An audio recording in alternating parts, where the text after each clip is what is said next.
जिल्ह्यातील अकोटमध्ये एका 9 वर्षाच्या मुलाची त्याच्या सावत्र बापानं हत्या केल्याची धक्कादायक घटना उघडकीस आली आहे। दर्शन पळसकर असं मृतक मुलाचं नाव आहे। या प्रकरणी सावत्र बाप आरोपी आकाश कान्हेरकर आणि त्याचा मित्र गौरव गायगोले यांना अटक करण्यात आली आहे। मुलाच्या आईनं 4 महिन्यांपूर्वी दुसरं लग्न केलं होतं। संपत्तीच्या संशयातून हत्या झाल्याचा पोलिसांचा अंदाज आहे।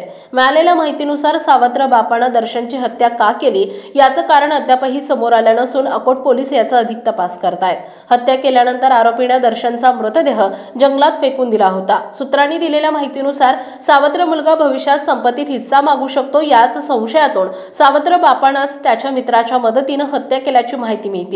आकाश कान्हेरकर असं मारेकरी सावत्र बापाचं नाव आहे। याशिवाय गौरव गायगोले असं मारेकऱ्याला मदत करणाऱ्या साथीदाराचं नाव आहे। अकोट पोलिसांनी दोघांनाही अटक करून त्यांच्या विरुद्ध खुनाचे गुन्हे दाखल केले आहेत। 2 जुलै रोजी सकाळी 8:30 वाजण्याच्या सुमारास कुणालाही न सांगता दर्शन घराबाहेर निघून गेला असल्याची तक्रार अकोट शहर पोलीस ठाण्यात दाखल होती। मुलाच्या बेपत्ता प्रकरणी आईनं तक्रार दिली होती। बेपत्ता प्रकरणी तपास सुरू असताना सावत्र वडिलांवर पोलिसांना संशय आला, कारण अकोट शहरातल्या चौकातील नुकतेच लावण्यात आलेले सीसीटीव्ही कॅमेरामध्ये वडिलांसोबत मुलगा जात असताना दिसून आला होता। त्यामुळे पोलिसांनी सावत्र वडिलांची कसून चौकशी केली असता त्यानं सावत्र मुलाला कायमचं संपवलं असल्याची बाब समोर आली आहे।